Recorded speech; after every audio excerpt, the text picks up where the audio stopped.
kerajaan jin yang ingin masuk. Tapi kalau kerajaan jin masuk jarang lewat situ. Tapi ini bisa aja ya. Nah, jadi ada jin yang masuk lewat situ, bisa. Karena apa? Bisa aja dulu Bapak nendang.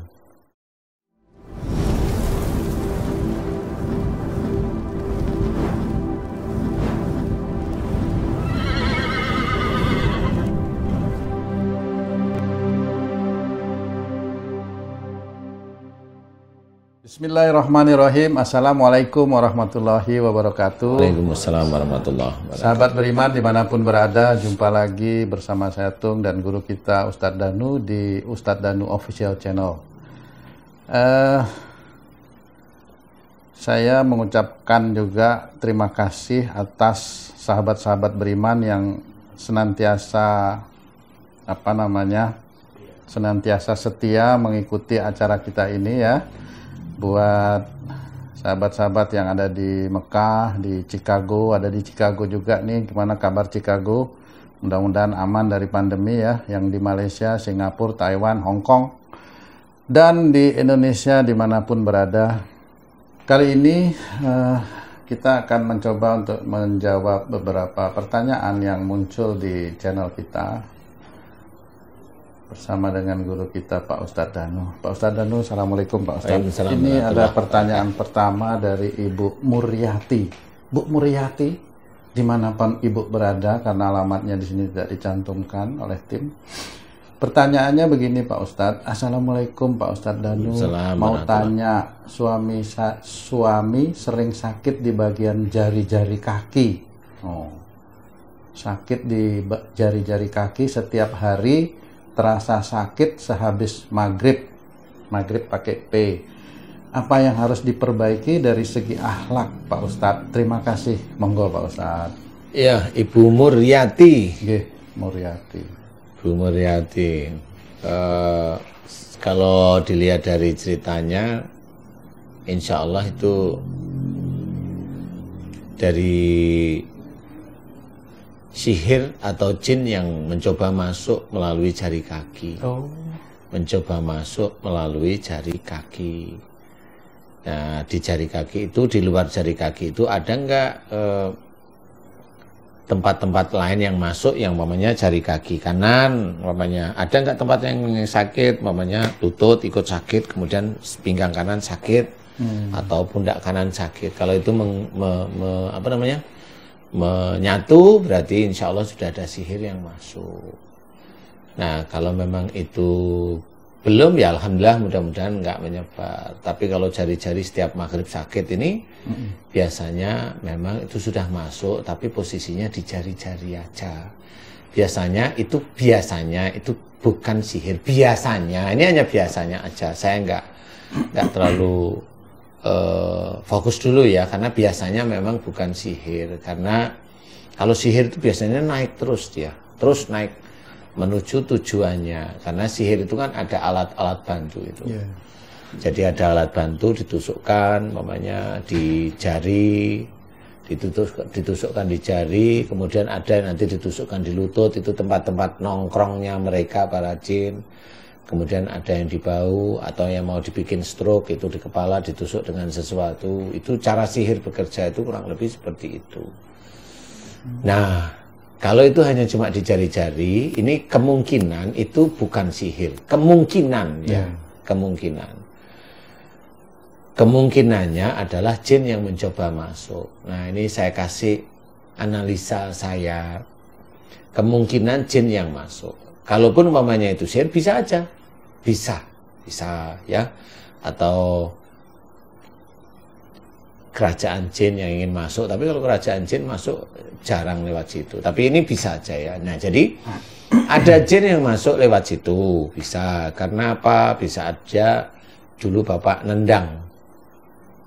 Menginjak atau nendang. Menginjak sesuatu. Gitu, menginjak sesuatu ya, yang memang Bapak nggak akan tahu. Suami Ibu Muryati itu nggak akan tahu, menginjak aja begitu gitu. Nah, jinnya marahnya yang jari yang menginjak itu. Jadi dia hanya nongkrong di situ aja. Seolah-olah kaki itu menginjak dan merusak rumah jin itu gitu kira-kira? Saya nggak tahu itu rumahnya apa enggak. Jadi jenisnya ini ada sesuatu di sini diinjak jarinya. Nah, yang diserang di sini. Di kaki. Yang diserang itu di sini. Bisa seperti itu. Jadi kalau dia jalan nendang, kakinya bisa semua yang sakit gitu. Jadi ini analisa normal aja. Sebenarnya ini bisa dipelajari kok. Hanya cuma untuk mengingat-ingat aja. Jadi bisa aja jin itu keinjak sebenarnya. Ya gimana caranya saya nggak tahu. Kapan mulai nggak tahu juga. Karena nggak dijelaskan. Karena nggak jelas ya. Jadi kurang lebih seperti itu. Nah caranya gimana? Ya didoakan kalau itu jin biasa bukan sihir. Itu didoakan agar kemarahan jin itu dimohonkan diampuni oleh Allah. Jadi nggak apa-apa. Ya Allah mohon padamu jin yang ada di jari kakiku yang marah karena entah terinjak entah ini, aku mohon agar engkau ampuni kemarahan mereka. Ya seperti itu. Karena memang sama-sama nggak ngerti, bukan terus kita itu, ya kan saya nggak lihat ya. Jangan seperti itulah. Ya namanya menginjak jin dan sakit itu kan pasti atas izin Allah. Jadi semua itu terkait dengan izin Allah. Jadi jangan merasa karena saya nggak melihat, ya nggak harus seperti itu ya. Jadi itu mohon ampun kepada Allah. Kemudian didoakan agar jin itu marahnya diampuni oleh Allah Ta'ala. Itu dulu aja didoain. Beberapa hari, momen 1, 2, sampai 3 hari. Kalau sakitnya tetap, nah ini beda lagi. Kalau sakitnya tetap, bisa aja itu sihir. Tetap setelah didoakan itu? Setelah didoakan itu tetap, bisa aja sihir. Doakan dengan cara-cara sihir. Cara-cara sihir itu gimana? Di YouTube saya yang lain banyak. Jadi saya tidak menerangkan di sini. Biar teman-teman beriman itu mencari YouTube saya yang berhubungan dengan sihir. Itu nanti akan paham. Dicatat aja doanya. Nah, nanti apakah bisa dikabulkan oleh Allah Ta'ala? Allahu a'lam. Saya nggak tahu. Tetapi kalau memang suka mendengar kajian saya yakin teman-teman beriman ini insya Allah sholatnya tertib lah. Sholatnya. Amin. Nah, kalau udah sholatnya tertib, lurus kepada Allah, mudah-mudahan doa itu dikabulkan oleh Allah, dikabulkan. Ya. Itu kalau itu sihir ya kalau itu sihir insya Allah seperti itu. Kalau bukan sihir bisa aja ini beda. Bedanya adalah ilmunya dulu, ilmu dulu yang sebenarnya beliau itu tidak pernah pakai dan masih ada di tubuh beliau. Bisa aja seperti itu. Dan ilmu itu protes karena bentuknya sakit. Itu ilmu itu protes.